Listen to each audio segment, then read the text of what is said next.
오늘 하나님의 말씀은 빌립보서 4장 6절의 말씀인데요. 개인적으로 제가 참 좋아하는, 제가 늘 암송하는 말씀입니다. 여러분도 좀 오늘 외워갔으면 참 좋겠어요. 빌립보서 4장 6절 띄워주셔야죠. 시작. 아무것도 염려하지 말고 다만 모든 일에 기도와 간구로 너희 구할 것을 감사함으로 하나님께 아뢰라. 다시 한번 읽습니다. 시작. 아무것도 염려하지 말고 다만 모든 일에 기도와 간구로 너희 구할 것을 감사함으로 하나님께 아뢰라. 아멘. 이 지구상에서 가장 사람들이 욕하는 나라가 있어요. 아주 싫어하는 나라가 있습니다. 어딘 줄 아십니까? 미국이에요. 미국 사람 죽어라 하고 싫어하고 욕합니다. 중동 가보세요. 그런데 여러분, 제일 사람들이 와서 살고 싶어하는 나라가 어딘 줄 아십니까? 미국이에요. 그렇게 욕하면서도 대사관마다 그냥 장사진을 치고 들어오겠다고 난리를 칩니다. 왜 미국이 잘 살게 되었는가? 비옥한 넓은 땅, 많은 지하자원 때문에 잘 산다고 생각합니다. 그러면 미국처럼 풍요한 땅을 가진 전 남미나 중미 국가들은 왜 못 사는가? 혼두라스에서요, 한 만여 명이 미국으로 무조건 와서 살고 싶다고 몰려와서 캐러반이라 그러죠. 지금 연일 뉴스에 나와요. 과테마타를 거쳐 멕시코를 지나서 1600마일을 걸어와서 지금 저 국경에서 미국 들어와 살게 해달라고 농성 중입니다. 미국으로서는 골치 아프죠. 이들 중에 어떤 사람이 있는지도 모르고 또 한 번 받아주면 중남미 국가들 다 올 테니까 이거 받아줄 수도 없고, 그래서 국경에 장벽을 쌓고 군인들을 파견하고 지금 받아줘야 되느냐 안 된다 이렇게 굉장히 디베이트가 심한 그런 형편입니다. 오늘날 미국이 가장 잘 살게 된 것은 물질 때문만이 아니에요. 자유, 평등, 도전, 미국이 추구하는 정신들은 성경에 기초한 정신들입니다. 이런 신앙의 바탕 위에 하나님이 축복하셨기 때문에 미국이 잘 살게 된 것입니다. 그래서 우리가 잘해서 잘 삽니다. 미국은 그렇게 얘기하지 않아요. God bless America. 하나님이 우리를 축복하셨습니다. 믿으시면 아멘 하십시다. 하나님이 축복하셨습니다. 심지어 돈에도, 돈에 보세요. In God we trust. 하나님이 우리에게 주시는 물질입니다. 그 신앙 고백이 미국의 돈에 있습니다. 우리가 영어를 배울 때 제 기억에 제가 처음 배운 영어가 땡큐예요. 감사할 줄 아는 나라.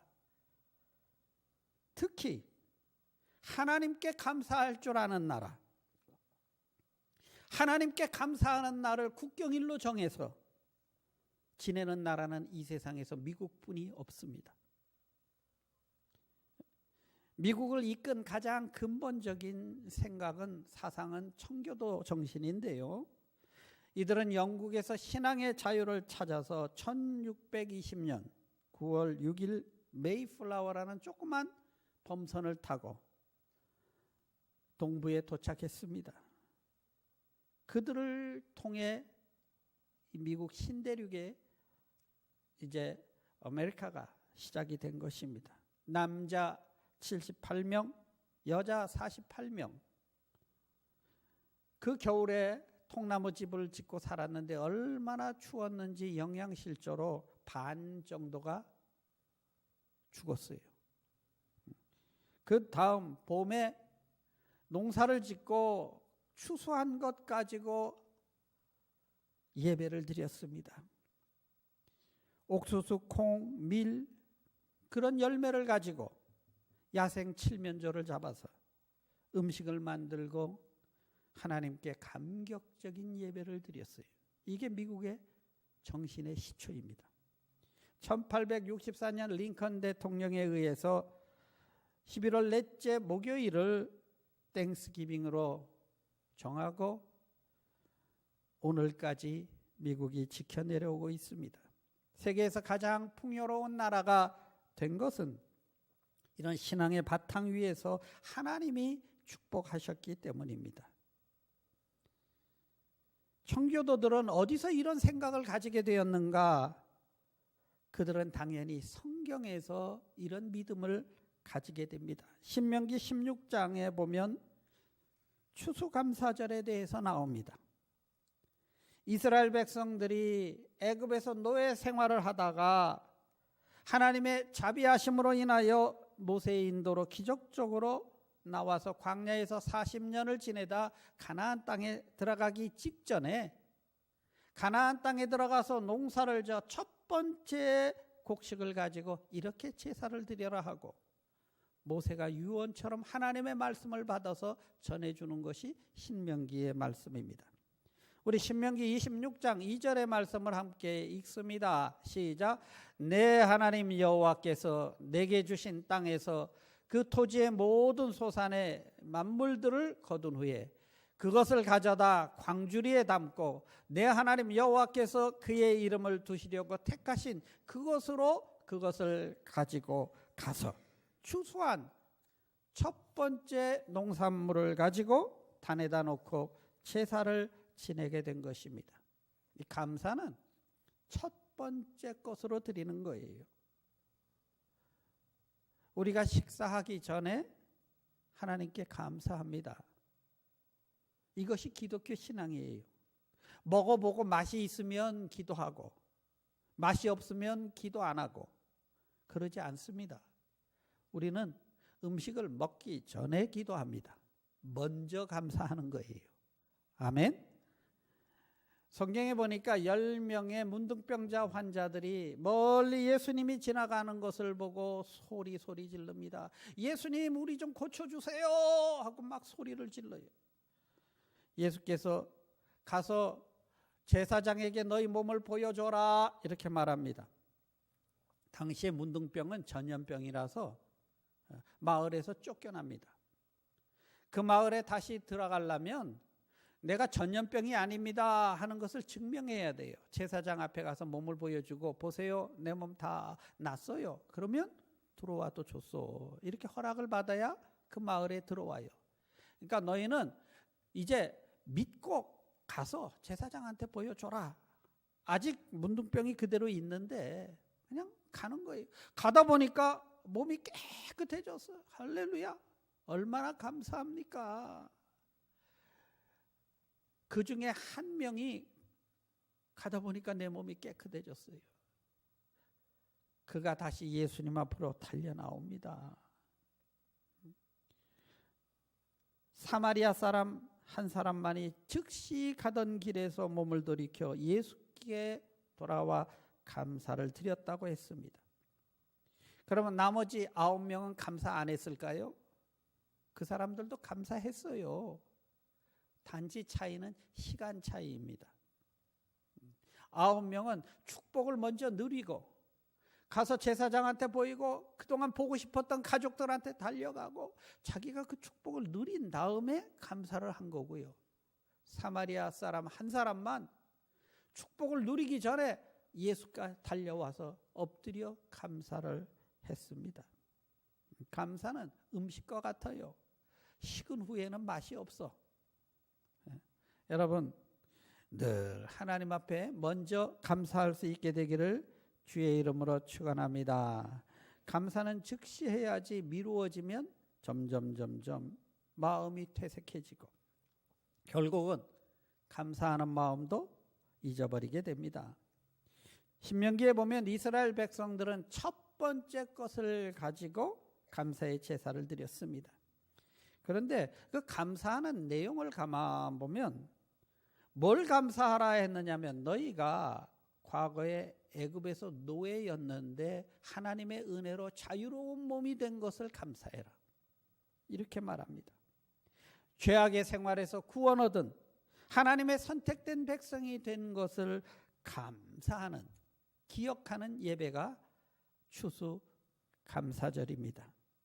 성도가 가장 기뻐해야 하는 이유, 가장 감사하는 이유, 감격적인 예배를 드려야 하는 이유는 죄사함 받고 구원받은 하나님의 자녀가 된 것이 가장 감사한 이유가 되는 것입니다.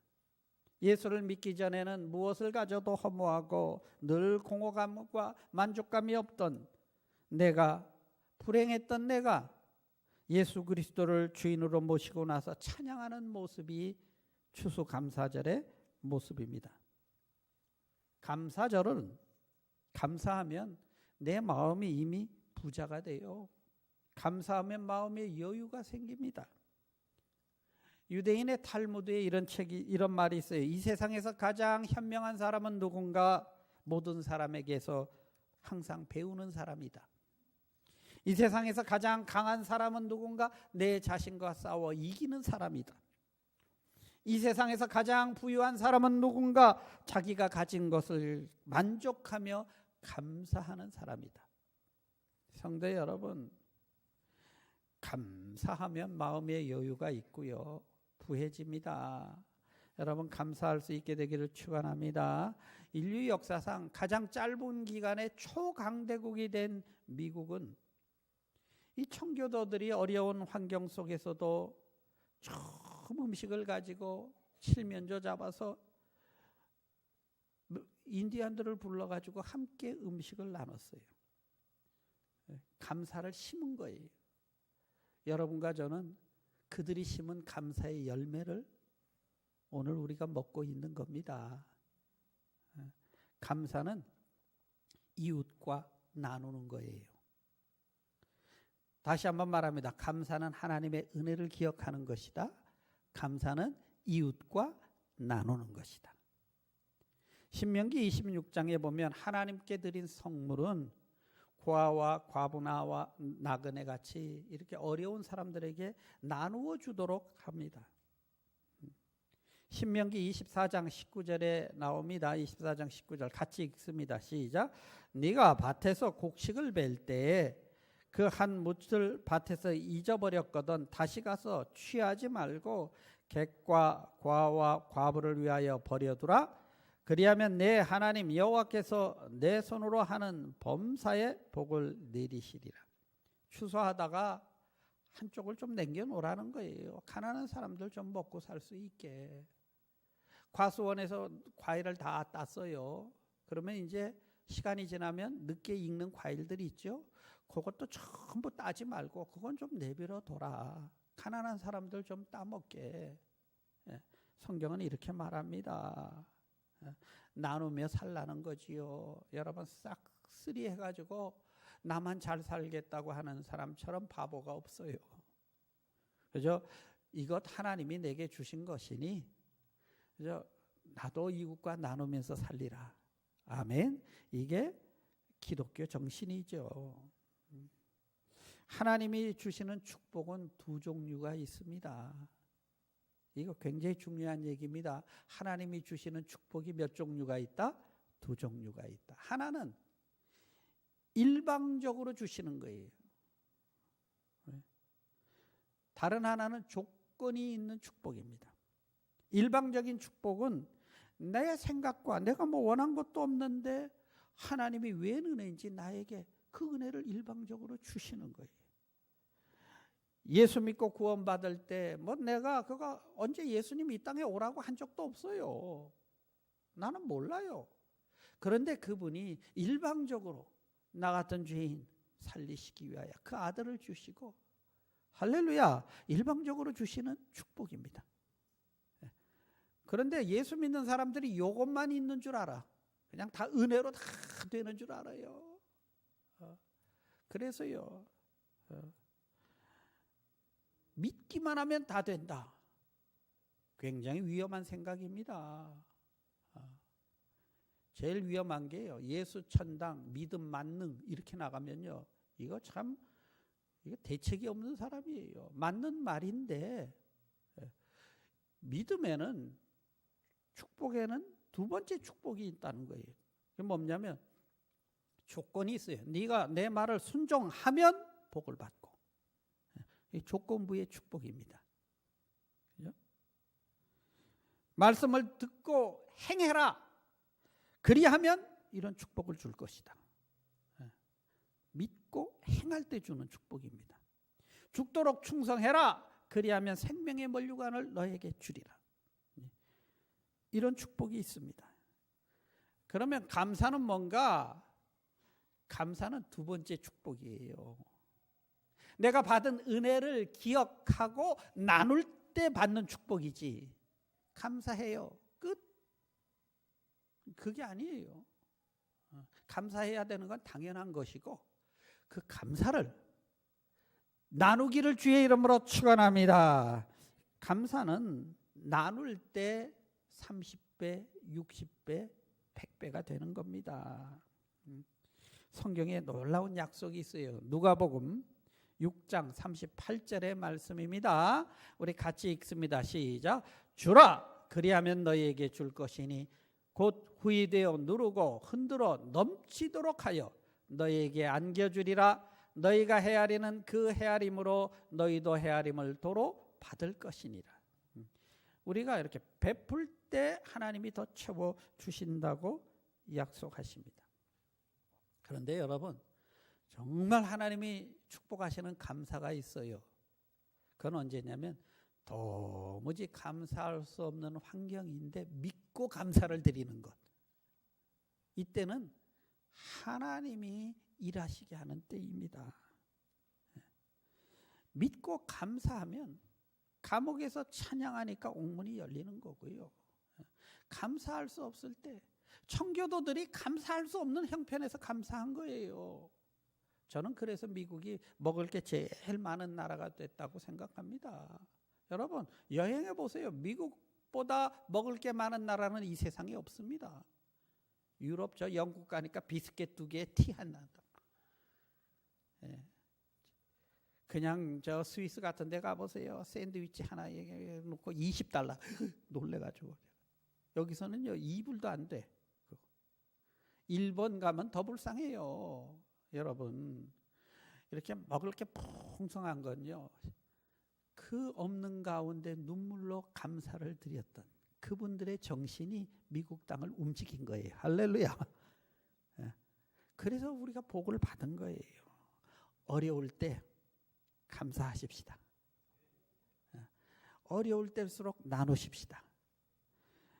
우리 하나님으로부터 일하시게 하는 방법을 오늘 가르쳐 주셨어요. 빌립보서 4장 6절의 말씀이죠. 우리 다시 한번 빌립보서 4장 6절 같이 읽습니다. 시작. 아무것도 염려하지 말고 오직 모든 일에 기도와 간구로 너의 구할 것을 감사함으로 하나님께 아뢰라. 감사부터 딱 하면요 하나님 일하십니다. 감사할 조건으로 만들어 가십니다. 성도 여러분, 여러분 평생에 감사가 있게 되기를 주의 이름으로 축원합니다. 아멘. 우리 다 일어서셔서